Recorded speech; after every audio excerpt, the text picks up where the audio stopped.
Hello everybody. आज का हमारा टॉपिक होने वाला है यूनिट सेकंड का second topic, major extra and intra cellular electrolytes. आप सबको विजिबल होगा स्क्रीन पर, major extra and intra cellular electrolytes. इसके अंदर हमको पढ़ना क्या क्या है: functions of major physiological ions, electrolytes used in the replacement therapy, sodium chloride, potassium chloride, calcium gluconate and oral rehydration salt. इनके बारे में हमको बेसिकली ज़्यादा डीप में पढ़ना है, इन 4 एलिमेंट्स के बारे में। ओरल रिहाइड्रेशन सॉलिमेंट्स सॉल्ट का पढ़ना है, कैल्शियम ग्लूकोनेट का पढ़ना है, पोटेशियम क्लोराइड का पढ़ना है और साथ में सोडियम क्लोराइड का पढ़ना है। बेसिक से समझेंगे इलेक्ट्रोलाइट्स क्या होता है। तो स्टार्ट करते हैं अपना नया topic, major extra and intra cellular electrolytes. बहुत ही इंटरेस्टिंग टॉपिक है वैसे तो, क्योंकि ज़्यादा टफ नहीं है लेकिन थोड़ा सा ट्रिकी है। अगर अपने को समझ में आ जाएगा तो उसमें फिर प्रॉब्लम नहीं आएगा। जैसा इंट्रोडक्शन में अपन स्क्रीन पर देख पा रहे हैं, potassium chloride, sodium, magnesium, manganese और कैल्शियम, ये जो 6 एलिमेंट्स आपके सामने हैं, ये एलिमेंट्स ही हैं इलेक्ट्रोलाइट्स। बेसिकली अगर इंट्रोडक्शन की अपन बात करें तो इलेक्ट्रोलाइट्स जो है वो यही एलिमेंट्स हैं जो आपकी स्क्रीन पर दिख रहे हैं। जो आपको दिख रहा है, कैल्शियम दिख रहा है, पोटेशियम दिख रहा है, क्लोराइड दिख रहा, सोडियम दिख रहा, मैग्नीज दिख रहा और मैग्नीशियम दिख रहा। तो ये 6 एलिमेंट्स जो आपको दिख रहे हैं यही हैं इलेक्ट्रोलाइट्स। अब आप इलेक्ट्रोलाइट से समझ रहे होंगे, सर बस इतना कैसे कि मतलब ये 6 एलिमेंट्स ही इलेक्ट्रोलाइट्स हैं, ऐसा कैसे अपन लिख कैसे पाएंगे कि ये 6 एलिमेंट्स ही सिर्फ इलेक्ट्रोलाइट्स हैं। तो बेसिकली होता क्या है, सबके दिमाग में एक क्वेश्चन आ गया कि इलेक्ट्रोलाइट्स, ये तो बता दिया आपने, sodium chloride, magnesium, manganese, phosphate, ये सब इलेक्ट्रोलाइट्स हैं। लेकिन हम कैसे जाने कि इलेक्ट्रोलाइट्स होता क्या है? इलेक्ट्रोलाइट्स बेसिकली वो होता है, हमारी बॉडी के अंदर 70% पानी है। आप सबको पता है हमारी बॉडी के अंदर 70% पानी है। तो उस पानी को हम क्या बोलते हैं? बॉडी फ्लूइड, है ना? क्या बोलेंगे उस पानी को? Body fluid. तो बॉडी फ्लूइड के अंदर क्या प्रेजेंट है? बॉडी फ्लूइड के अंदर प्रेजेंट है इलेक्ट्रोलाइट। बॉडी फ्लूइड के अंदर बेसिकली प्रेजेंट है इलेक्ट्रोलाइट। और इलेक्ट्रोलाइट्स क्या है हमारे? सोडियम, पोटेशियम, कैल्शियम, मैग्नीशियम, यही सब है ना, सारे के सारे इलेक्ट्रोलाइट। तो हमारी बॉडी के अंदर जो बॉडी फ्लूइड प्रेजेंट है, जो पानी प्रेजेंट है 70%, उसके अंदर इलेक्ट्रोलाइट प्रेजेंट है। और इलेक्ट्रोलाइट कौन कौन से हैं? इलेक्ट्रोलाइट है सोडियम है, पोटेशियम है, मैग्नीशियम, जो मैंने आपको प्रीवियस अभी बताया था स्लाइड में क्या क्या इलेक्ट्रोलाइट्स हैं। तो वो ये calcium, potassium, chloride, sodium, magnesium और मैग्नीज, ये सारे इलेक्ट्रोलाइट्स आपके प्रेजेंट होते हैं आपकी बॉडी के अंदर। आपके बॉडी के अंदर कहाँ प्रेजेंट है? बॉडी फ्लूइड के अंदर। ठीक है। अगला इसमें एक डेफिनेशन है इलेक्ट्रोलाइट की: the compound which dissociate into cation and anion when they dissolve in body fluid. हम किसको अपन बात करें, किसको बोले अपन कि ये इलेक्ट्रोलाइट है? हम हर किसी को तो इलेक्ट्रोलाइट नहीं बोल सकते, हम उसी कंपाउंड को इलेक्ट्रोलाइट बोल सकते हैं जो हमारी बॉडी के अंदर जाए, उसके बाद डिसोसिएट कर जाए केटायन में और एनायन के फॉर्मेशन में, और उसके बाद में मिल करके ऐसा अपने को फॉर्मेशन करे, बॉडी के अंदर ऐसा कंडक्टेंस प्रोड्यूस करे जिसकी वजह से हमारी बॉडी अच्छे से फॉर्मेशन कर पाए, अच्छे से काम कर पाए, फाइन तरीके से काम कर पाए। है ना? ऐसा कोई कंपाउंड है जैसे कि सोडियम क्लोराइड है, NaCl। NaCl क्या होगा कि बॉडी के अंदर जाएगा, सोडियम आपका केटायन में कन्वर्ट हो जाएगा और क्लोराइड आपका एनायन में कन्वर्ट हो जाएगा। दोनों सोडियम और क्लोराइड केटायन और एनायन का फॉर्मेशन करेंगे और उसके बाद में प्रॉपर फंक्शनिंग कराने में हमारी बॉडी का मदद करेंगे। ठीक है। इसमें आ रहा है the compound which dissociate into cations and anions, मतलब सोडियम क्लोराइड हमने लिया, वो हमारी बॉडी में केटायंस और एनायंस के फॉर्मेशन में कन्वर्ट हो गया, उसके बाद डिसॉल्व कहाँ हो गया? बॉडी फ्लूइड के अंदर। बॉडी फ्लूइड क्या है? बॉडी के अंदर जो 70% पानी है वो बॉडी फ्लूइड है। उस पानी के अंदर, बॉडी फ्लूइड के अंदर आपके इलेक्ट्रोलाइट्स प्रेजेंट हैं। और वो इलेक्ट्रोलाइट्स कौन कौन से होते हैं? सोडियम है, क्लोराइड है, पोटेशियम है, मैग्नीशियम है, ये सारे आपके इलेक्ट्रोलाइट्स हैं। अब नेक्स्ट पेज में अपन देखते हैं बॉडी फ्लूइड्स। बॉडी फ्लूइड क्या है? बॉडी फ्लूइड मैंने आपको बताया था, अपनी बॉडी के अंदर 70% पानी है। तो अगर 70% पानी है तो body fluid are liquid originating from inside the bodies of living organism. हम सब लिविंग ऑर्गेनिज्म जो हैं, उन सब के अंदर ये बॉडी फ्लूइड प्रेजेंट है। नेक्स्ट लिख रहे हैं, they include fluids that are excreted और secreted from the body as well as body water. ये जो फ्लूइड है वो हमारी बॉडी में सीक्रेट भी होता है अंदर, और बाहर एक्सक्रीट भी होता है पसीने के द्वारा। अलग अलग उसके वेज हैं, रास्ते हैं बाहर निकलने के, एक्सक्रीट आउट होने के भी और अंदर भी सीक्रेट होने के। नेक्स्ट लिख रहे हैं, body fluids can be discussed in terms of their specific fluid compartment, a location that is largely separate from another compartment by some form of a physical barrier. Body fluid आपका होता क्या है कि sales के अंदर भी present है। हमारे बॉडी में cell is a basic structure, small, सबसे स्मॉल यूनिट है। हमारा जो सेल है बॉडी के अंदर, वो सबसे स्मॉलेस्ट जो है ऑर्गन में, अब हम उसको काउंट करते हैं कि सेल जो है उसका सबसे छोटा पार्ट है। सेल से ही बनता है आपका टिश्यू, टिश्यू से बनता है ऑर्गन, ऑर्गन फिर कंपार्टमेंट, ऐसे। तो सेल सबसे छोटी यूनिट है हमारी। तो सेल के अंदर भी फ्लूइड प्रेजेंट है, सेल के बाहर भी फ्लूइड प्रेजेंट है। तो ये जो कंपार्टमेंट की बात यहाँ पर कर रहे हैं, तो कुछ स्पेसिफिक कंपार्टमेंट्स हैं जहाँ पर फ्लूइड, हमारा बॉडी फ्लूइड प्रेजेंट है। उसकी अभी हम आगे बात करते हैं। ये देखो इस तरीके से, जैसे कि ये तो हो गया इंट्रासेल्युलर फ्लूइड। इंट्रासेल्युलर फ्लूइड कहाँ पर है? अभी मैंने आपको बताया था, सेल्स के अंदर, बॉडी के अंदर। हमारा जो शरीर है उसके अंदर छोटी-छोटी सेल्स प्रेजेंट है, उन सेल्स के अंदर भी फ्लूइड प्रेजेंट है और सेल्स के बाहर भी फ्लूइड प्रेजेंट है। तो जो सेल्स के अंदर है वो आ गया इंट्रासेल्युलर, और जो बाहर है वो आ गया एक्स्ट्रा सेल्युलर फ्लूइड। ये अलग लिखा हुआ है, प्लाज्मा और अदर, लेकिन हम इस पूरे को एक ही काउंट करते हैं, ये पूरा एक्स्ट्रा सेल्युलर फ्लूइड ही हम इसको काउंट कर लेते हैं। Intracellular fluid, extra cellular fluid. Fluid क्या है? हमारे शरीर के अंदर का जो भी पानी है, जो भी शरीर के अंदर का लिक्विड है, उस लिक्विड के अंदर जो कि एलिमेंट्स भरे हुए हैं, वो एलिमेंट्स सारे, जो कंपाउंड्स, एलिमेंट्स, सॉल्ट्स, मिनरल्स जो भी हैं, उन सबको हम बोलते हैं इलेक्ट्रोलाइट्स। ओके। बॉडी के अंदर ये देखिए 50 टू 70% वाटर, जिसके अंदर इंट्रासेल्युलर फ्लूइड भी है, एक्स्ट्रा सेल्युलर फ्लूइड भी है। एक्स्ट्रा सेल्युलर फ्लूइड के अंदर ये इंटरस्टिशियल फ्लूइड और 20% प्लाज्मा, ये प्लाज्मा और इंटरस्टिशियल फ्लूइड को इन्होंने इंक्लूड कर लिया है, तो ये पूरा एक ही होता है, एक्स्ट्रा सेल्युलर फ्लूइड और इंट्रासेल्युलर फ्लूइड। नेक्स्ट, जैसा कि अपन देख रहे हैं, अभी अपन बात कर रहे थे फ्लूइड, बॉडी का जो फ्लूइड है वो कहाँ-कहाँ पर प्रेज़ेंट है। कुछ तो इनसाइड द सेल है, देखिए एरो से आप समझिए इनसाइड द सेल है, ये एक सेल है, ये जो गोल है, इसके ऊपर सेल मेम्ब्रेन चढ़ी हुई है और ये पूरा सेल कवर है। इसके अंदर जितना फ्लूइड होगा, उसको हम बोलेंगे इंट्रासेल्युलर फ्लूइड। और ये प्लाज़्मा, ये खून बह रहा है नसों में, ये प्लाज़्मा, इसके अंदर भी जो फ्लूइड बह रहा है, इसको अपन एक्स्ट्रासेल्युलर फ्लूइड बोलेंगे, ठीक है? इंट्रासेल्युलर जो सेल के अंदर है, एक्स्ट्रासेल्युलर जो सेल के ये सेमी परमिएबल मेम्ब्रेन के जो भी बाहर है, उसको हम बोल रहे हैं एक्स्ट्रासेल्युलर फ्लूइड। जैसे कि ये प्लाज़्मा के अंदर जो बह रहा है, ये भी एक्स्ट्रासेल्युलर फ्लूइड है, और ये जो इंटरस्टिशियल फ्लूइड है, ये हमारे सेल्स के, दोनों सेल्स के बीच में जो बह रहा है, सेल्स के बीच में जो बह रहा है, प्लाज़्मा के अंदर नहीं है। ये सेल्स के बीच में है। तो जो सेल्स के बीच में बह रहा है, इसको भी हम एक्स्ट्रा सेल्युलर फ्लूइड कहेंगे। ओके? अब इंट्रासेल्युलर फ्लूइड की डेफिनिशन पढ़ेंगे। The intracellular fluid compartment is the system that include all fluid enclosed in cells by their plasma membrane. मतलब प्लाज्मा मेम्ब्रेन के अंदर जो भी फ्लूइड प्रेजेंट है, उसको हम इंट्रासेल्युलर फ्लूइड बोल रहे हैं। दूसरा क्या होता है? Extra cellular fluid. Extra cellular fluid जो भी ये सेल्स के बाहर प्रेजेंट है, surround all cells in the body, cells के जो सराउंडिंग में प्रेजेंट है, ये जो ब्लू-ब्लू है ना, ये इंटरस्टिशियल फ्लूइड है, ये जो ब्लू-ब्लू कलर का यहाँ पर है, ये सेल्स के बाहर प्रेजेंट है, सेल्स के अराउंड प्रेजेंट है, सेल्स के अंदर नहीं है लेकिन ये, है ना? इसके भी 2 प्राइमरी कंस्टिट्यूएंट हैं, fluid component of the blood called plasma, मतलब प्लाज्मा के अंदर भी जो फ्लूइड बह रहा है, साथ में जो सेल्स के बाहर बह रहा है, इसको अपन क्या बोलेंगे? दोनों को कंबाइन करके extra cellular fluid. Okay? So next है हमारा बॉडी कंपार्टमेंट। बॉडी कंपार्टमेंट के अंदर फ्लूइड है, ये हमको पता है कितने पार्ट में है, intracellular, extracellular. Intracellular present inside the cell, example cytoplasm, 40 to 50% of body weight, volume 30 litre.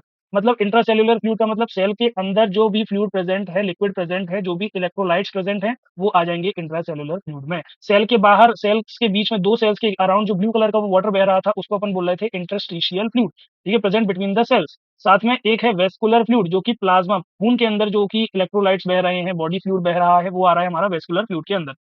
इन दोनों में कंपेयर करें, तो ये दोनों ही सेल्स के बाहर बह रहे हैं। जो भी सेल्स के बाहर फ्लूइड आ रहा है, तो उसको कंबाइन करके हम बोल रहे हैं extra cellular fluid. Okay? Next है, अब क्वेश्चन आ रहा होगा कि इलेक्ट्रोलाइट तो पता चल गए, सोडियम है, पोटेशियम है, क्लोराइड है, ये सारे के सारे इलेक्ट्रोलाइट्स हैं। ये हमारे शरीर के जो लिक्विड है, हमारी बॉडी के अंदर जो पानी भरा हुआ है, जो लिक्विड भरा हुआ है 70%, उस बॉडी फ्लूइड के अंदर प्रेजेंट है, ये वो इलेक्ट्रोलाइट्स हैं। ये तो हम समझ गए, लेकिन ये हमारे पास में आते कहाँ से हैं? कहाँ से आ रहे हैं ये इलेक्ट्रोलाइट्स हमारी बॉडी के अंदर? तो जो भी कुछ हम electrolytes come from what you eat and drink, जो भी आप खाना खाते हैं, पानी पीते हैं, उन सब के द्वारा इलेक्ट्रोलाइट्स आपकी बॉडी के अंदर आते रहते हैं, न्यूट्रिएंट्स से, जो भी आप न्यूट्रिशन ले रहे हैं, तो उस न्यूट्रिशन के द्वारा ये सारे के सारे जो इलेक्ट्रोलाइट्स हैं, ये सारे के सारे जो एलिमेंट्स हैं, साल्ट्स हैं, मिनरल्स हैं, ये सब आ जाते हैं, एंट्री कर लेते हैं। क्या करते हैं उसके अंदर आकर के? फंक्शनिंग क्या है इन इलेक्ट्रोलाइट्स की? जब ये बॉडी के अंदर एंटर कर जाते हैं, तो ये करते हैं, they balance fluid in your body. जो बॉडी का बैलेंस रहना चाहिए, फ्लूइड का बैलेंस रहना चाहिए, उसको बैलेंस करते हैं। दे maintain your blood proper pH, blood का पीएच जो है वो मेंटेन रखते हैं हमारे बॉडी के अंदर। साथ में कुछ इलेक्ट्रिकल सिग्नल पावर के जनरेट करते हैं, जिससे हमारे नर्व्स की फंक्शनिंग और मसल्स की फंक्शनिंग अच्छे से हो पाती है। अगला पॉइंट, इंपॉर्टेंस क्या है हमारे इलेक्ट्रोलाइट्स की बॉडी के अंदर? इन इलेक्ट्रोलाइट्स की ज़रूरत क्यों है? आखिर क्या ज़रूरत है इनकी हमारे शरीर के अंदर? Why are electrolytes important? Basically कुछ पॉइंट है, they allow the exchange of nutrients, ये पूरा पढ़ लेते हैं। They allow the exchange of nutrients and waste between cells and the external fluid environment. ये किसमें हेल्प करते हैं? जैसे आप खाना खाते हैं, फूड खाते हैं, तो उससे आपको जो न्यूट्रिशन लेना है और जो वेस्ट मटेरियल बाहर करना है, तो उसमें भी ये इलेक्ट्रोलाइट्स का रोल रहता है, ये उसको प्रोसेस को करवाते हैं। अगला, they help restore equilibrium in the body. अगर कुछ थोड़ा-सा बैलेंस बिगड़ता है इलेक्ट्रोलाइट्स का या किसी और फंक्शनिंग का, तो ये उसको बैलेंस करने का काम करते हैं। They help you stay hydrated. जो आपको डिहाइड्रेशन हो जाती है, आप फिर पानी पी लेते हैं, तो ये इलेक्ट्रोलाइट्स की वजह से ही होता है, आपको हमेशा हाइड्रेटेड रखने में ये मदद करते हैं। दे कैन इंप्रूव परफॉर्मेंस, आपका जो परफॉर्मेंस है काम करने का, किसी भी काम को जो अब आप करते हैं, तो कितना अच्छे से आप कर सकते हैं, तो ये इलेक्ट्रोलाइट्स पर डिपेंड करता है। अगर आपकी बॉडी में इलेक्ट्रोलाइट्स का बैलेंस है अच्छी तरीके से, तो आप उस काम को अच्छे से कर पाएँगे। They help the body maintain fluid balance in and out of cells. ये हेल्प करते हैं बॉडी फ्लूइड का बैलेंस रखने में, सेल के अंदर भी, सेल के बाहर भी। दे रेगुलेट ब्लड प्रेशर को मेंटेन रखते हैं। अगर इनका कमी हो जाएगा बॉडी के अंदर, तो ब्लड प्रेशर के इश्यूज आ सकते हैं। They regulate nerve and muscle function, muscles के फंक्शन में, नर्व्स के फंक्शन में। सेंट्रल नर्वस सिस्टम जो हमारी बॉडी के अंदर काम करता है, पेरिफेरल नर्वस सिस्टम जो हमारी बॉडी के अंदर काम करता है, उसकी भी फंक्शनिंग अच्छे से होती रहे, उसके लिए इलेक्ट्रोलाइट्स का बैलेंस में होना बॉडी के अंदर बहुत जरूरी है। अगले कुछ एग्जांपल्स हम किसकी बात कर रहे थे इतनी देर से? हम बात कर रहे थे इलेक्ट्रोलाइट्स की, potassium, chloride, sodium, magnesium, manganese और कैल्शियम। ये सारे के सारे हमारी बॉडी के अंदर प्रेज़ेंट हैं और हमारी फंक्शनिंग कराने में हमारी हेल्प कर रहे हैं। कहाँ पर प्रेज़ेंट है? हमारी बॉडी के अंदर जो बॉडी फ्लूइड प्रेज़ेंट है, लिक्विड प्रेज़ेंट है, उसके अंदर ये सारे के सारे एलिमेंट्स प्रेज़ेंट हैं।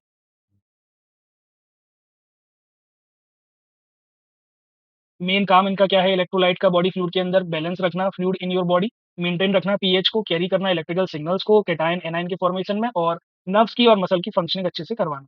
ये डिफरेंट डिफरेंट सोर्सेज़ दिखा दिए हैं।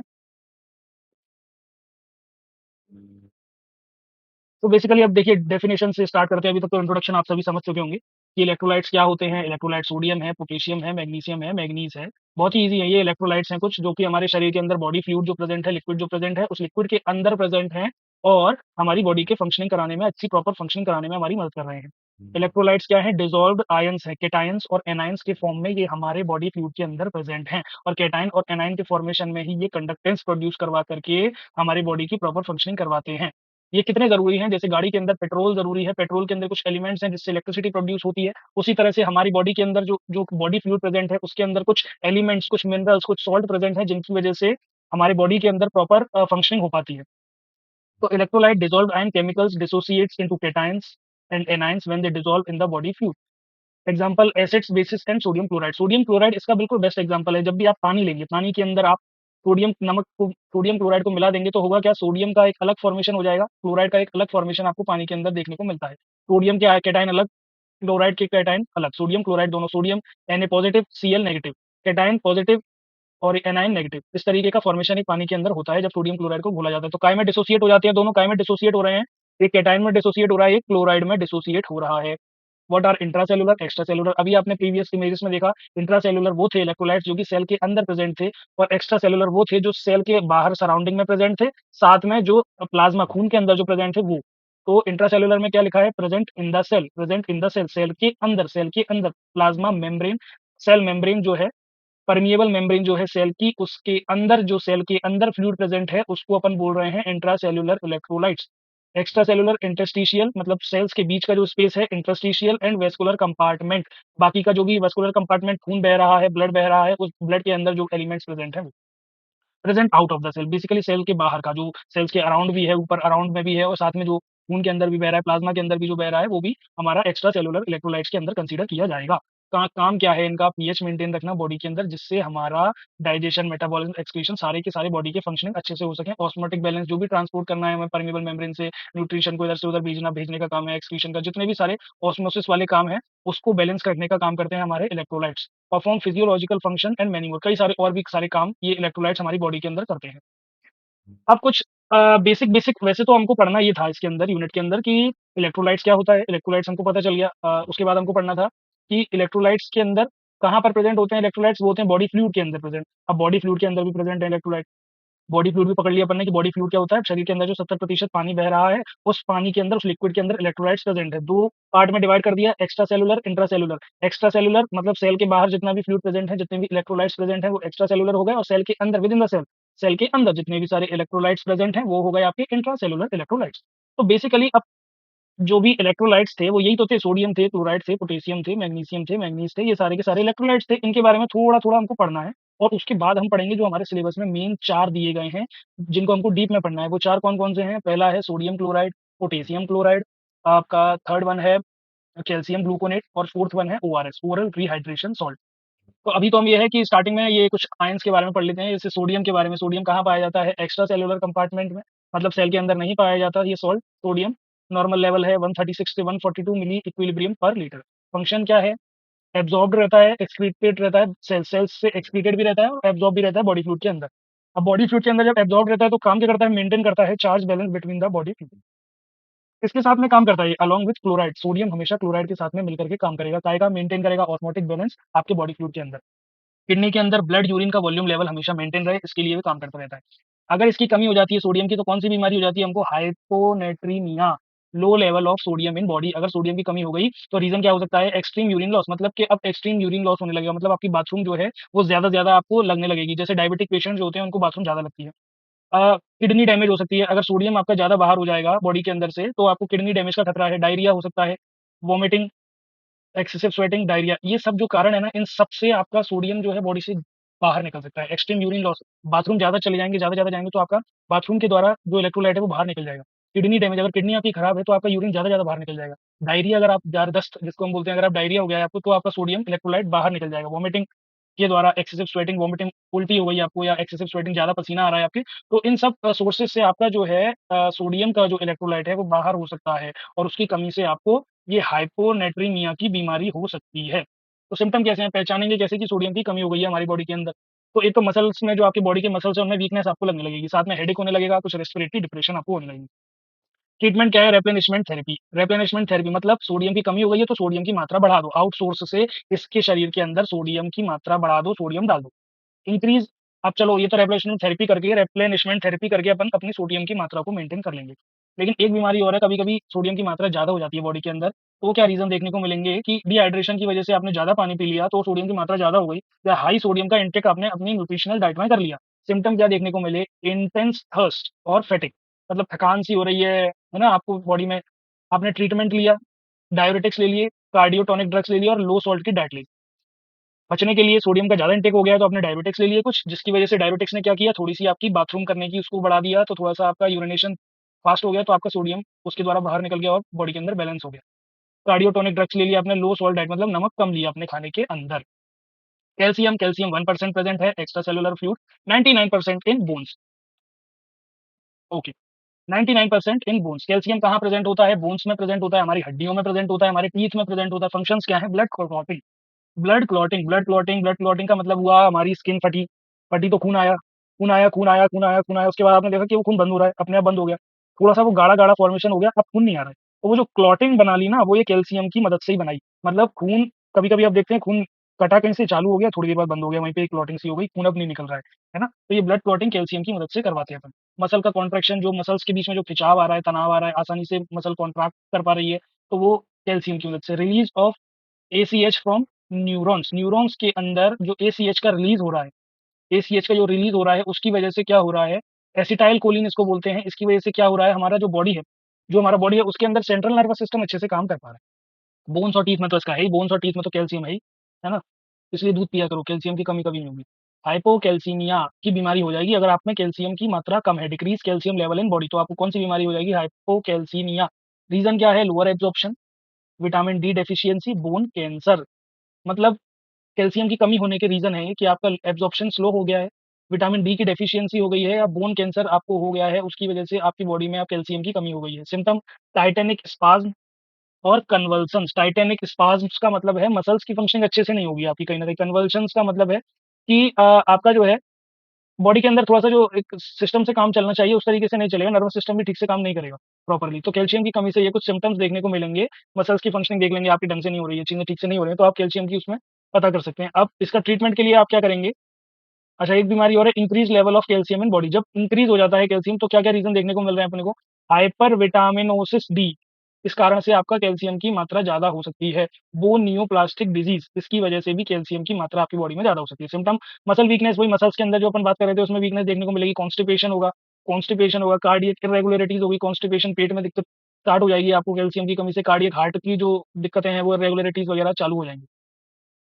अगला है क्लोराइड। क्लोराइड कहाँ प्रेज़ेंट है? पूरी बॉडी में, पूरे बॉडी फ्लूइड में प्रेज़ेंट है। Nearly 60% of iron content in plasma. Plasma में 66% प्रेज़ेंट है क्लोराइड का electrolyte. Normal level about 50 milli equilibrium पर केजी। फंक्शंस क्या हैं क्लोराइड के? Absorb and excreted by cells. Absorb रहता है और सेल्स से एक्सक्रीट भी करता रहता है। मेंटेन करता है charge balance between the all body fluid. Along किसके साथ में क्लोराइड काम करता है? Along sodium. सोडियम अपन ने जब सोडियम का पढ़ा था तब वो क्लोराइड के साथ में काम करता है, क्लोराइड वाला सोडियम के साथ में काम करता है। मेंटेन करता है osmotic balance of all body fluid. Take part in formation of gastric acid. Gastric acid जो प्रोड्यूस होता है ना बॉडी के अंदर, उसमें भी इसका काम रहता है। हाइपोक्लोरेमिया एक बीमारी है जो कि होती है हमारे बॉडी में फ्लोराइड की कमी की वजह से। फ्लोराइड की कमी की वजह से होती है। Metabolic acidosis seen in diabetic mellitus and renal failure. ये जो मेटाबॉलिक एसिडोसिस देखा जाता है, मेटाबॉलिज्म में कुछ दिक्कत आने लगती है, किसको? डायबिटिक पेशेंट्स को। उनको बाथरूम का भी दिक्कत आता है, रीनल फेलियर। तो ये डायबिटिक पेशेंट्स के अंदर कभी-कभी जब क्लोराइड की मात्रा की कमी हो जाती है, तब ये दिक्कतें देखने को मिलती है। Lack of reabsorption from kidney. Kidney का एक फंक्शन होता है, अगर आपने एचएपी या किसी और सब्जेक्ट में पढ़ा हो, तो किडनी रीअब्ज़ॉर्प्शन करती है यूरिनेशन यूरिनेशन के बाद। जब यूरिन का फॉर्मेशन होता है, तब किडनी जो है एक बार रीअब्ज़ॉर्प्शन करती है, कुछ इलेक्ट्रोलाइट्स को वापस लेती है, तो उसमें अगर कमी हो जाती है, क्लोराइड की कमी हो जाती है ना? अगर वरना रीअब्ज़ॉर्प्शन अगर सही होगा तो आपके क्लोराइड की कमी होगी नहीं, क्लोराइड ले लेगा, फंक्शनिंग कर लेगा। थेरेपी ऑफ डाययूरेटिक्स, डाययूरेटिक्स लेने से कई बार क्लोराइड की कमी हो जाती है। एक्सेसिव वोमिटिंग, आपको वोमिटिंग हो गई है, तो आपकी लॉस ऑफ गैस्ट्रिक एसिड मतलब उल्टी आपको हो गई तो आपके कुछ एचसीएल बाहर निकल गए, है ना? तो क्लोराइड ये निकल गया ना एच के साथ में। Symptoms alkalosis, respiratory depression and muscle spasm, muscles की दिक्कत, साँस लेने में कुछ ना कुछ दिक्कत और एल्कालोसिस जैसी कुछ दिक्कतें आपको फेस करनी पड़ सकती हैं। हाइपरक्लोरेमिया, जिसमें इंक्रीज़ भी हो जाता है कई बार क्लोराइड का लेवल, तो क्या होगा कि किस कारण से हो जाता है, तो excessive loss of bicarbonate ions, dehydration and cardiac heart failure. मतलब इन 3 कारणों से आपकी बॉडी में कभी-कभी क्लोराइड की मात्रा बढ़ जाती है। डिहाइड्रेशन हुआ, आपने अधिक से अधिक पानी पी लिया, तो क्लोराइड की मात्रा बढ़ गई, आपके पानी में क्लोराइड ज़्यादा था, है ना? अगला पढ़ना है अपने को पोटेशियम के बारे में। पोटेशियम कहाँ पर प्रेज़ेंट है? इंट्रासेल्युलर फ्लूइड है। इंट्रासेल्युलर फ्लूइड है मतलब सेल्स के अंदर प्रेज़ेंट है। नॉर्मल लेवल क्या है? 3.8 से 5 मिली इक्विलिब्रियम पर लीटर के अंदर ये प्रेज़ेंट रहता है। फंक्शंस क्या हैं? कॉन्ट्रैक्शंस ऑफ मसल्स, मतलब मसल्स का कॉन्ट्रैक्शन कराने में अच्छे से हम आसानी से उसको स्ट्रेच कर सकते हैं मसल्स को और रिलैक्स कर सकते हैं। कॉन्ट्रैक्शन में मदद करता है, स्पेशली कार्डियक मसल्स के अंदर ये अपना अच्छे से काम करता है। मेंटेन ऑस्मोटिक बैलेंस को मेंटेन रखेगा, ट्रांसमिशन ऑफ नर्व इम्पल्सेस और रेगुलेट करेगा पीएच को by exchange against for hydrogen ion. Maintain करेगा osmotic balance, transmission of nerve impulses और रेगुलेट करेगा पीएच को by exchange against by hydrogen ion. अब देखेंगे हाइपोकैलेमिया एक बीमारी है जो कि पोटेशियम की कमी से हो जाती है। रीजन क्या है? लोअर एब्जॉर्प्शन, वही लोअर एब्जॉर्प्शन, माल न्यूट्रिशन। लोअर एब्जॉर्प्शन का मतलब एब्जॉर्प्शन स्लो हुआ, उसकी एब्जॉर्प्शन की रेट नीचे हो गई तो वो पोटेशियम का एब्जॉर्प्शन नहीं कर पाया। माल न्यूट्रिशन, न्यूट्रिशन जो हम खाना खा रहे हैं उसमें हमारे पोटेशियम की कमी रही, उसमें न्यूट्रिशन में हमारे पोटेशियम ही नहीं था। डायरिया हो गया, दस्त हो गए तो वो पोटेशियम बाहर निकल गया। मच यूरिन लॉस, जब ज़्यादा बाथरूम चले गए तो पोटेशियम की मात्रा कम हो गई। हार्ट डिजीज़ में भी पोटेशियम की मात्रा कम हो जाती है। नेक्स्ट हम देख रहे हैं जब पोटेशियम की मात्रा ज़्यादा हो जाती है बॉडी के अंदर, तो रीज़न क्या है? Kidney damage, renal failure, kidney damage, renal failure, kidney damage, renal failure. मतलब पोटेशियम की मात्रा अगर ज़्यादा हो गई बॉडी के अंदर तो हमारा किडनी जो है डैमेज होगा। अगर पोटेशियम की मात्रा हमारी बॉडी के अंदर ज़्यादा हो गई तो हमारा किडनी डैमेज की वजह से ही पोटेशियम की मात्रा ज़्यादा होगी, ठीक है? क्योंकि ये रीज़न लिखा हुआ है, जैसे कि रीज़न क्या है ज़्यादा होने का पोटेशियम, तो वो रीज़न है किडनी डैमेज, किडनी का डैमेज हो जाना, डिहाइड्रेशन हो जाना, डिहाइड्रेशन हुआ तो आपने क्या किया? पानी पिया, तो किडनी डैमेज हुआ तो पोटेशियम बढ़ा, डिहाइड्रेशन हुआ, पानी ज़्यादा इंटेक किया तो पोटेशियम बढ़ा, कार्डियक डिज़ीज़ है, हार्ट की डिज़ीज़ है तो पोटेशियम बॉडी में बढ़ा, सीएनएस का डिप्रेशन है तो पोटेशियम बढ़ा, सेंट्रल नर्वस सिस्टम का अगर कोई प्रॉब्लम है तो बॉडी के अंदर पोटेशियम ज़्यादा हो गया। सिम्पटम्स क्या है? ब्रेडीकार्डिया, मेंटल कन्फ्यूजन, मसल वीकनेस, ये सारे सिम्पटम्स तीनों देखने को मिलेंगे तो आप पहचान लेना कि पोटेशियम की बॉडी के अंदर कमी हो चुकी है। अगला क्या है? अगला है मैग्नीशियम। मैग्नीशियम कहाँ पर प्रेज़ेंट है? Intracellular fluid. इंट्रासेल्युलर फ्लूइड मतलब हो गया आपका सेल्स के अंदर प्रेज़ेंट है। अबाउट 54% इन बोन्स, 54% तो ये बोन्स के अंदर पाया जाता है and about 45% in ICF, intracellular fluid के अंदर 45% है, 54% बोन्स के अंदर मैग्नीशियम प्रेज़ेंट है। फंक्शन क्या है? वो एक्टिवेट एंजाइम्स, जो बॉडी के एंजाइम्स रिलीज़ सीक्रेट होते हैं उन सबको एक्टिवेट करता है, which are involved in CH and protein metabolism. मतलब प्रोटीन की जो मेटाबॉलिज़्म हो रही है उस प्रोसेस में भी ये फंक्शनिंग करवाता है अच्छे से। न्यूरोनल ट्रांसमिशन, न्यूरॉन्स के बीच में जो ट्रांसमिशन करवाना है उसमें भी इसका रोल है। मायोकार्डियल फंक्शन, मायोकार्डियल फंक्शंस में भी, कार्डियक फंक्शंस में भी इसका रोल है। For the functions of sodium potassium ATPase pump, ATPase pump, sodium potassium ATPase pump के फंक्शनिंग में भी ये हेल्प करता है। मैग्नीशियम की जो बीमारी है वो आपको मैग्नीशियम की कमी की वजह से होती है। हाइपोमैग्नीसीमिया, रीज़न क्या है? लोअर एब्ज़ॉर्प्शन हो गया, माल न्यूट्रिशन हो गया, डायरिया हो गया और क्रोनिक अल्कोहलिज़्म। मतलब रीज़न क्या है? लोअर एब्ज़ॉर्प्शन, जब बॉडी में एब्ज़ॉर्प्शन का लेवल कम हो गया, बॉडी में न्यूट्रिशन जो हम ले रहे हैं, माल न्यूट्रिशन हो गया, मतलब जो न्यूट्रिशन हम इनटेक कर रहे हैं उसके अंदर मैग्नीशियम की मात्रा ही नहीं है। तो जब मैग्नीशियम की मात्रा ही नहीं है तो फिर कमी तो आएगी ना मैग्नीशियम की। डायरिया, दस्त हो गए तो मैग्नीशियम बाहर निकल गया तो बॉडी के अंदर मैग्नीशियम की कमी आनी संभावना है। क्रोनिक अल्कोहलिज़्म मतलब आप ज़्यादा ही दारू-वारू पीने लगे हैं तो दिक्कत है ना, तो उसकी वजह से मैग्नीशियम की दिक्कत आ गई। सिम्पटम्स क्या है? मसल्स के अंदर वीकनेस देखने को मिलेगी, कन्फ्यूजन स्टेट में रहेंगे, नौसिया, जुकाम वगैरह, कार्डियक एरिथमिया, मतलब आपकी जो कार्डियक जो एक हार्ट रेट ठीक से चलनी चाहिए वो ठीक से नहीं चलेगी, वो डिसफंक्शन हो जाएगा, उसमें मैग्नीशियम उसमें हेल्प करता है। हाइपरमैग्नीसीमिया बीमारी जब मैग्नीशियम ज़्यादा बढ़ जाता है तब भी हो जाती है। उसका रीज़न क्या है बढ़ने का? एडिशन डिज़ीज़ या एक्यूट डायबिटिक एसिडोसिस या renal failure. Symptoms hypotension and cardiac arrest. ये सब आपको थोड़े-थोड़े से पढ़ लेने थे। कुछ अदर आयन्स हैं जिनके बारे में आप पढ़ना चाहें तो पढ़ सकते हैं। अभी तक हमने क्या-क्या कवर कर लिया है? अभी तक हमने कवर कर लिया है इलेक्ट्रोलाइट क्या होता है? इलेक्ट्रोलाइट के अंदर इलेक्ट्रोलाइट कहाँ प्रेज़ेंट होता है? बॉडी फ्लूइड के अंदर। बॉडी फ्लूइड 2 पार्ट में डिवाइड है, एक्स्ट्रा सेल्युलर, इंट्रासेल्युलर। तो इलेक्ट्रोलाइट्स भी 2 जगह प्रेज़ेंट है, extra cellular electrolytes, intracellular electrolytes. Electrolytes आप समझ गए हैं क्या है, जो आपकी स्क्रीन पर दिख रहे हैं, potassium chloride, sodium, magnesium, manganese, calcium, ये सारे के सारे इलेक्ट्रोलाइट्स हैं और ये सारे के सारे इलेक्ट्रोलाइट्स हमारी बॉडी की प्रॉपर फंक्शनिंग करवाने में बहुत ज़्यादा हेल्पफुल है, इसीलिए इनका होना हमारी बॉडी में ज़रूरी है। इनके डिसफंक्शन से क्या होता है, इनकी कमी से क्या होता है, कई सारे बीमारियाँ हमको अभी हमने डिस्कस करी प्रीवियसली कि हमको ये सारी बीमारियाँ हो सकती हैं इनकी कमी से, इन इलेक्ट्रोलाइट्स की कमी से। तो इन इलेक्ट्रोलाइट्स की कमी ना हो, इसके लिए हम कुछ थेरेपियाँ करते हैं, रिप्लेसमेंट थेरेपी। तो हमारी सिलेबस के अकॉर्डिंग अब हमको नेक्स्ट क्या देखना है, इलेक्ट्रोलाइट रिप्लेसमेंट थेरेपी। जब भी किसी इलेक्ट्रोलाइट की कमी आ जाएगी तो हम क्या करेंगे, उस इलेक्ट्रोलाइट को बाहर से जो बंदा है उसको प्रोवाइड करवा देंगे, उसको हम इलेक्ट्रोलाइट बाहर से दे देंगे जिससे उसकी जो भी कमी आ रही है इलेक्ट्रोलाइट की वो फुलफिल हो सके। Due to serious symptom of the loss of electrolyte it is essential to maintain the normal level by external supply of electrolytes. अगर उसकी बॉडी में जिस भी स्पेसिफिक इलेक्ट्रोलाइट की कमी हो रही है तो हम बाहर से उसको मेंटेन करेंगे, नॉर्मली उसको बाहर से सप्लाई कराएँगे इलेक्ट्रोलाइट, इसको ही बोलते हैं, this therapy is called as electrolyte replacement therapy. जब भी बॉडी के अंदर किसी भी इलेक्ट्रोलाइट की कमी आएगी तो हम उसको बाहर से उस इलेक्ट्रोलाइट को प्रोवाइड करवा देंगे और उसकी बैलेंस बना देंगे। तो ये हो गई इलेक्ट्रोलाइट रिप्लेसमेंट थेरेपी। 2 तरीके से है, रैपिड मतलब जल्दी से जल्दी हम उसका एक सॉल्यूशन तैयार करेंगे, जैसे क्लोराइड अगर बॉडी के अंदर प्रेज़ेंट है और सोडियम अगर हमको बाहर से देना है तो हम सोडियम का एक कॉन्सन्ट्रेटेड सॉल्यूशन बना करके उसको प्रोवाइड करा देंगे जिससे सोडियम और क्लोराइड का बैलेंस आपकी बॉडी में हो सके और वो मेंटेन हो जाए। अगला, कौन-कौन से कंपाउंड्स यूज़ करते हैं रिप्लेसमेंट थेरेपी में, हमको कौन-कौन से पढ़ने हैं? हमको पढ़ना है NaCl, हमको पढ़ना है कैल्शियम ग्लूकोनेट, हमको पढ़ना है पोटेशियम क्लोराइड, हमको पढ़ना है चौथा ओआरएस। 4 के बारे में हमको स्पेसिफिकली उसी का पढ़ना है। आता क्या-क्या है एग्ज़ाम में? क्वेश्चन आता है what is electrolytes and types of electrolytes. Types कौन से? एक्स्ट्रा सेल्युलर इलेक्ट्रोलाइट और इंट्रा सेल्युलर इलेक्ट्रोलाइट्स। अभी तक आप समझ चुके हैं इलेक्ट्रोलाइट्स क्या है, एक्स्ट्रा सेल्युलर इलेक्ट्रोलाइट क्या है, इंट्रा सेल्युलर इलेक्ट्रोलाइट्स क्या है। अगला क्वेश्चन क्या आता है? अगला क्वेश्चन आ जाता है आपको वो जो 4 कंपाउंड दिए हैं sodium chloride, potassium chloride, calcium gluconate और ओआरएस। इसके अंदर मेन कौन से ज़्यादा इंपॉर्टेंट है, वो है आपका कैल्शियम, सोडियम क्लोराइड और दूसरा है ओआरएस। कैल्शियम, सोडियम क्लोराइड और ओआरएस, सोडियम क्लोराइड और ओआरएस। तो अब हम देखते हैं उन दोनों को। तो बेसिकली ये हमको याद होना चाहिए, समझ गए? ये अपने को याद होना चाहिए, क्या होना चाहिए याद? अपने को पता होना चाहिए कि सोडियम क्लोराइड कैसे बनता है, कैसे काम करता है और हमारी बॉडी में इसका क्या रोल है। तो सोडियम क्लोराइड जो है, वो एक तो फिज़िकल प्रॉपर्टी उसकी क्या है, व्हाइट कलर का दिखता है। आपने अपनी लैब्स के अंदर देखा होगा व्हाइट और कलर का जो पाउडर आप लेते हैं, जब भी सोडियम क्लोराइड का सॉल्यूशन बनाते हैं, तो एक डब्बे के अंदर रखा होता है व्हाइट कलर के, जिसका नाम है सोडियम क्लोराइड। क्या है प्रॉपर्टी? सॉल्युबल है, पानी के अंदर घुल जाता है, लेकिन अल्कोहल के अंदर नहीं घुलता है, इनसॉल्युबल है। केमिकल प्रॉपर्टीज़ हैं, ये आपको कुछ याद करनी है। Reaction oxidize to give chlorine gas, oxidize करते हैं जब सोडियम क्लोराइड को, तो क्लोरीन गैस में कन्वर्ट होता है। ये जो एरो वाला निशान है ऊपर की तरफ, ये गैस को रिप्रेज़ेंट कर रहा है और ये it react with silver nitrate to give white precipitate of silver chloride. जब भी नीचे का ये एरो वाला निशान आ जाता है, इसका मतलब है कि ये प्रेसिपिटेट को रिप्रेजेंट कर रहा है। ये ऊपर का एरो गैस को रिप्रेजेंट कर रहा है, नीचे का एरो प्रेसिपिटेट को रिप्रेजेंट कर रहा है। सोडियम क्लोराइड का प्रिपरेशन आपको देखना पड़ेगा, याद करना पड़ेगा। फ्रॉम सी वाटर, समुद्र के पानी से खारा पानी निकलता है, सोडियम क्लोराइड हम वहाँ से लाते हैं। लैब के अंदर इसको बनाने की क्या विधि है? It is prepared from common salt impure in water by passing HCl gas. Crystals के फॉर्मेशन में NaCl प्रेसिपिटेट आउट हो जाता है। बनाने का पूरा ये फॉर्मेशन दिया है, ये आपको याद करना होगा असेस का। और उसके बाद में इसको स्टोरेज कहाँ पर स्टोर करना है? टाइटली एक क्लोज़ कंटेनर के अंदर इसको अपने को स्टोर करना है। सोर्स क्या है? इसके यूजेस क्या हैं? Source of sodium chloride ions, sodium का रिप्लेनिशमेंट थेरेपी जो है उसमें ये काम आता है।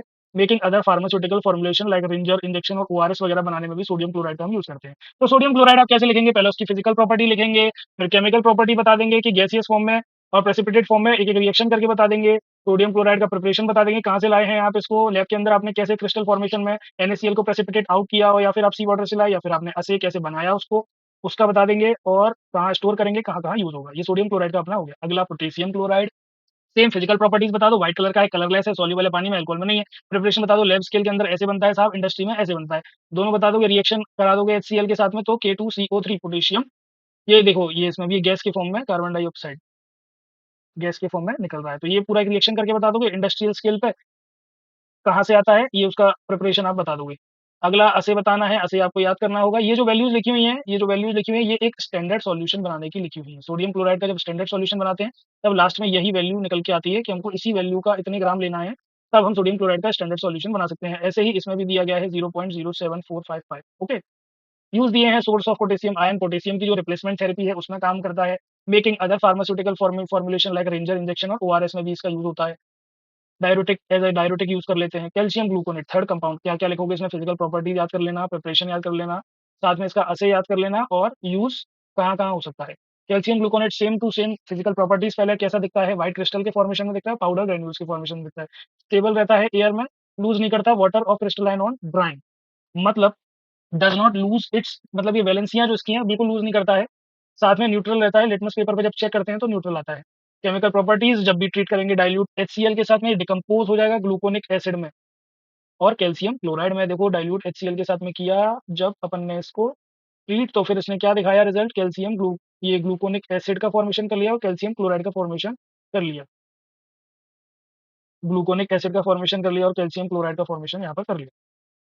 प्रिपरेशन कैसे करना है वो बता दिया कि boiling a solution of gluconic acid with calcium carbonate के साथ में अगर आप करेंगे तो फिर आपका तैयार हो जाएगा कैल्शियम ग्लूकोनेट। कैसे प्रिपेयर करेंगे, जब बॉइलिंग सॉल्यूशन के साथ में gluconic acid with calcium carbonate when treated with dilute HCl, it is decomposed into gluconic acid and calcium chloride. And there इसको prepare कैसे करेंगे? It is prepared by boiling a solution of gluconic acid and calcium carbonate. Calcium carbonate के साथ में gluconic acid को मिला करके calcium gluconate तैयार हो जाएगा। ये रिएक्शन आपके सामने है। ऐसे इसका याद करना पड़ेगा, प्रिंसिपल से लेकर कौन-कौन सा कंपाउंड कितना-कितना लेना है, ये आपको याद करना है। 0.5 ग्राम सैंपल लेना है, वार्म वाटर में कूल करना है, 5 ml मैग्नीशियम सल्फेट लेना है, 10 ml of strong ammonia solution बनाना है, तो ये सब आपको याद करने पड़ेंगे। मॉडरेट ब्लैक 2 मिक्सचर का इंडिकेटर लेंगे आप, end point until deep blue colour जब तक नहीं आएगा तब तक आप उसको बनाते रहेंगे, तो ये सब इस तरीके से इसको बनाने का पूरा फॉर्मेशन दिया है, ये आपको याद करना होगा। Magnesium sulphate is used in the assay of calcium gluconate. Use करेंगे केमिकल, कैल्शियम की जब भी डेफिशिएंसी होगी तब हम कैल्शियम ग्लूकोनेट को यूज़ करेंगे। असे magnesium sulphate is used in the असे ऑफ कैल्शियम ग्लूकोनेट और calcium lactate.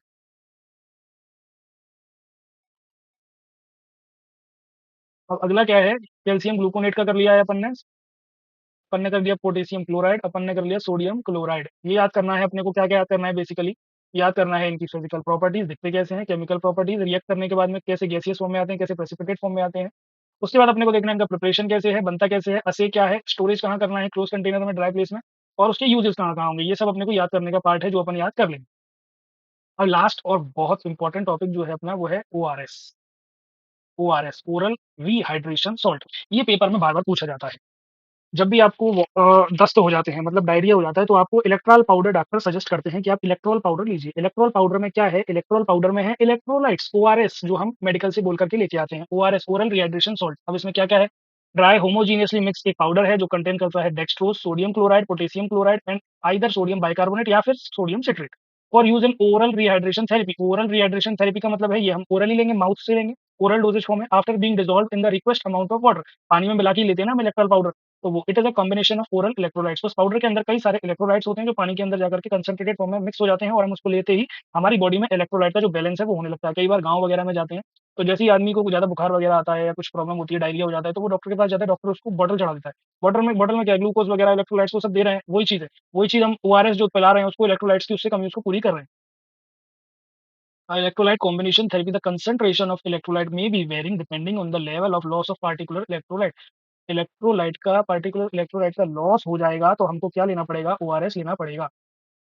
And heavy loss of water, मतलब ज़्यादा डिहाइड्रेशन अगर हो जाएगी, लॉस ऑफ इलेक्ट्रोलाइट हो जाएँगे, तो भी हमको ओआरएस लेना पड़ेगा और वो उसके अंदर ये दोनों ही चीज़ों की कमी को पूरा करेगा, डिहाइड्रेशन को भी और लॉस ऑफ इलेक्ट्रोलाइट्स को भी। कंडीशंस जब सीवियर ज़्यादा वॉमिटिंग, ज़्यादा उल्टी हो जाएगी, ज़्यादा दस्त हो जाएँगे या ज़्यादा समय तक फीवर रहेगा, तो भी हम ओआरएस का यूज़ करके इन तीनों ही चीज़ों से राहत पा सकते हैं। The therapy is done with, इस थेरेपी को हम कर सकते हैं कैसे, बटर मिल्क भी ले सकते हैं, छाछ, राइस खा सकते हैं, लाइट टी ले सकते हैं या थोड़ा-सा कोकोनट वाटर ले सकते हैं। ये चारों चीज़ें क्यों ले रहे हैं? क्योंकि इन चारों चीज़ों के अंदर थोड़े-थोड़े कुछ इलेक्ट्रोलाइट्स भी प्रेज़ेंट होते हैं, जो हमारी बॉडी के अंदर इलेक्ट्रोलाइट्स का जो डिसबैलेंस हो गया है, उसको बैलेंस करने में हमारी मदद कर सकते हैं। बेसिकली मैं रिकमेंड करता हूँ कोकोनट वाटर भी काम करता है। ओआरएस को बनाने का वही सेम जो बाकियों में बनाने का असे वगैरह था, इसका भी एक फ़ॉर्मूलेशन है कि ग्लूकोज़ लगेगा, सोडियम लगेगा, पोटेशियम लगेगा, सिट्रेट लगेगा, क्लोराइड लगेगा। कितनी-कितनी रेंज में लगेगा वो सब आपको याद करना है, कि इतनी-इतनी रेंज में होना चाहिए, 60 टू 90 मिली इक्विलिब्रियम पर litre, 15 to 25, 8 to 12, 50 to 80 milli equilibrium litre. ये सब याद करने वाला पार्ट है, ये आपको याद करना पड़ेगा, है ना? वो फ़ॉर्मूलेशन इसका। बाकी टॉपिक का एंड हो चुका है, बेस्ट ऑफ लक। अभी बेसिकली अब इसका मैं एक लास्ट में रिव्यू देता हूँ कि ये जो अभी अपन ने टॉपिक कंप्लीट किया है, इसका नाम था इलेक्ट्रोलाइट्स, एक्स्ट्रा सेल्युलर इलेक्ट्रोलाइट्स और इंट्रा सेल्युलर इलेक्ट्रोलाइट्स। इसके अंदर इंपॉर्टेंट क्वेश्चंस कौन-कौन से हैं वो हैं, एक तो आपका क्वेश्चन आएगा what is electrolytes and types of electrolytes, कि इलेक्ट्रोलाइट्स क्या होता है और उसके कौन-कौन से टाइप्स हैं। साथ में अगला क्वेश्चन आएगा आपका कि ओआरएस क्या होता है? मैंने तो अभी तक ये 2 क्वेश्चन ज़्यादा रिपीट देखे हैं, ओआरएस, ओरल रिहाइड्रेशन सॉल्ट, उसको बनाना कैसा है, दिखता कैसा है, प्रॉपर्टी, प्रिंसिपल कैसे क्या बनाएँगे, कैसे तैयार होता है। ओआरएस के बारे में आता है आपका इलेक्ट्रोलाइट के बारे में, टाइप्स ऑफ इलेक्ट्रोलाइट्स के बारे में आता है। साथ में आप कर लीजिएगा सोडियम क्लोराइड की भी प्रॉपर्टीज़ वगैरह, उसकी रिएक्शन वगैरह, और कैल्शियम ग्लूकोनेट की भी। ये मुझे लगता है कि ज़्यादा इंपॉर्टेंट इसके अंदर है। तो हम आज के इस टॉपिक को खत्म करते हैं, एंड करते हैं इस टॉपिक को। बाकी बेस्ट ऑफ लक, जो भी आपकी क्वेरीज़ रहेंगी उसको हम डिस्कस करेंगे आगे। Thank you.